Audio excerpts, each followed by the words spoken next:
L'ADIR et RFO, avec le concours de l'Europe, l'État et la région, vous présentent les nouveaux défis.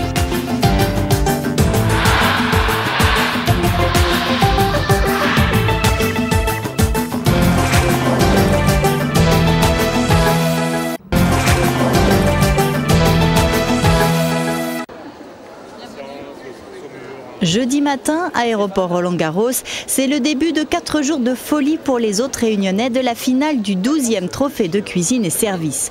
Il faut gérer l'accueil de pas moins de 90 personnes arrivées de métropole et de Belgique pour participer au concours. Après le voyage et avant l'effort, le réconfort. Premier contact avec notre île, un petit déjeuner face aux pistes de l'aéroport. Les choses sérieuses débuteront dès 8 h le lendemain. Le but du jeu n'est pas de vous mettre la pression. Vous êtes ici dans une salle d'attente. Ça va bien se passer. D'accord ? Donc, patientez, jouez aux cartes. Si vous avez envie de jouer aux cartes, il n'y a pas de souci. Mais par contre, vous ne sortez pas de la pièce. Ne pas penser au décalage horaire et à la courte nuit. L'heure est à la concentration. Le concours va débuter d'une minute à l'autre. Aujourd'hui, 7 duos de candidats sont en compétition. Parmi eux, le binôme réunionnais Stéphanie et Alexandre. Je me présente, Waro Marc-Alexandre, Centaure, 2e année cuisine. Je n'ai pas de spécialité vraiment, je touche un peu à tout. Je touche à la pâtisserie, je touche un peu aux entrées, aux chauds. Je n'ai pas forcément de spécialité à moi. Je m'appelle Stéphanie Posé. Je fais partie du binôme réunionnais et je suis en 2e année au Centaure en salle. La Réunion a gagné l'année dernière, donc on a la pression, mais bon, on va faire avec. Tous les quarts d'heure, une équipe se met en place. Voilà, le poste cuisine. Très bien. C'est pas. Le cuisinier à son poste et le serveur en salle. Pour Stéphanie, la serveuse, plusieurs épreuves s'enchaînent. Celle du pliage de serviettes pour commencer. Elle doit respecter 2 figures imposées et en proposer 2 libres. Puis elle doit réaliser un bouquet de table avec des fleurs et du feuillage exotique. Petite contrainte, elle doit utiliser entre 2 et 5 fleurs. Vient ensuite l'épreuve du bar, un exercice peu habituel. Stéphanie, comme les autres serveurs, doit préparer un cocktail sous les yeux d'un jury composé d'experts. Je regarde par exemple si la dose qu'elle a mise sur sa fiche technique correspond à la dose qu'elle va mettre dans son verre et l'argumentation commerciale qu'elle peut mettre sur une carte de bar. J'ai un grand palais, je ne fume pas, je ne bois pas, donc je goûte et je crache. Voilà.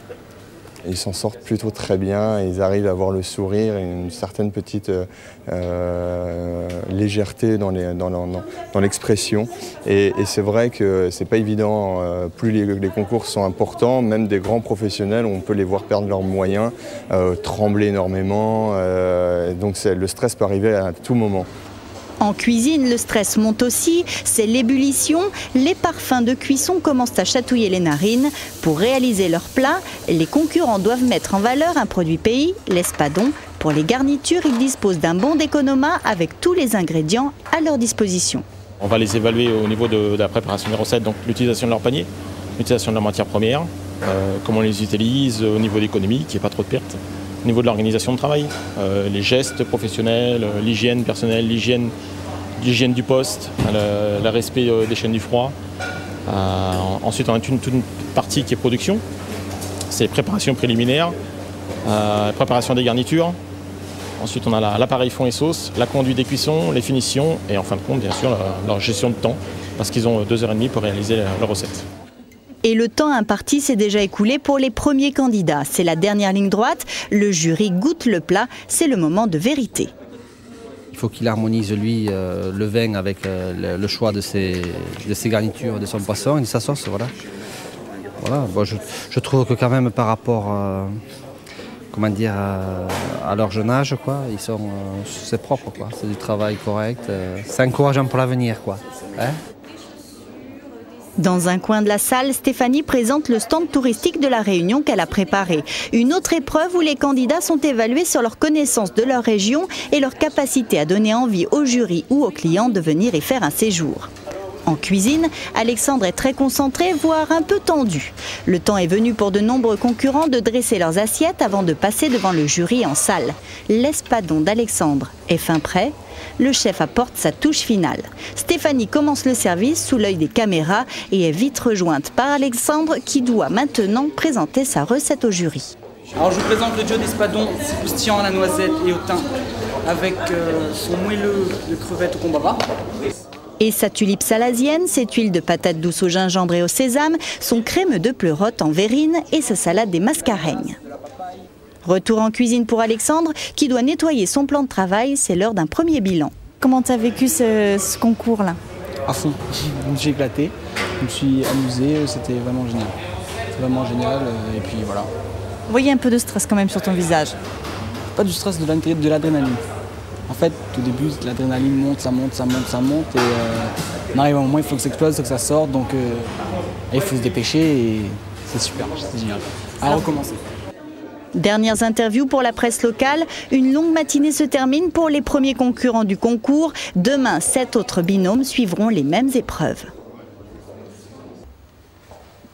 Dans cette salle au sous-sol du centre de formation du Centaure à Saint-Gilles, l'ambiance est studieuse. C'est là que sont entrées toutes les notes des concurrents.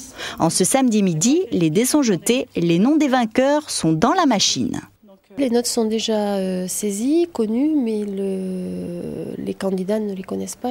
Tout le monde aura les résultats ce soir, en fait. C'est maintenu secret pour l'instant.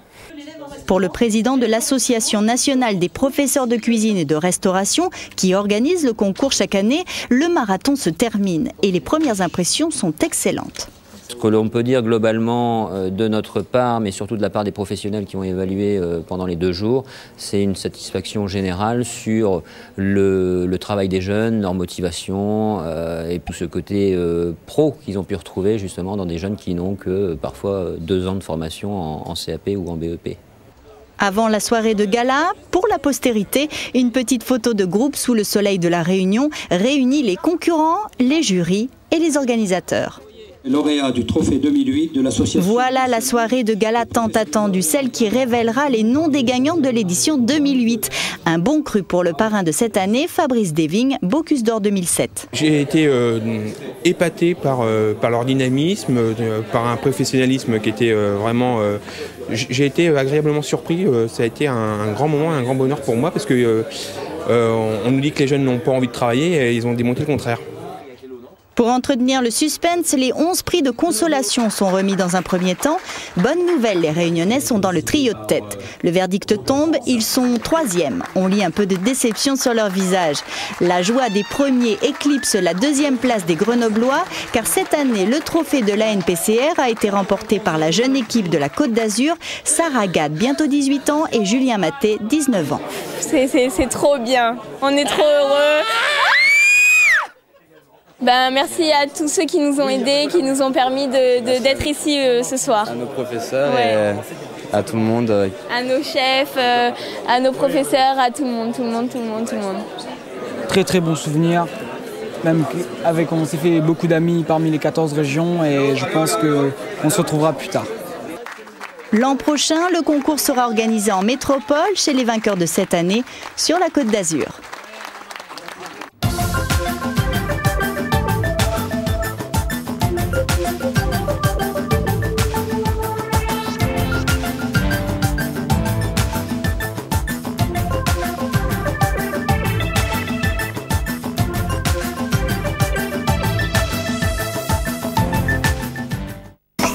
Movilac, SFR Entreprise.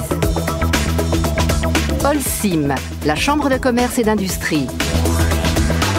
EDF et Quartier Français vous proposent les nouveaux défis.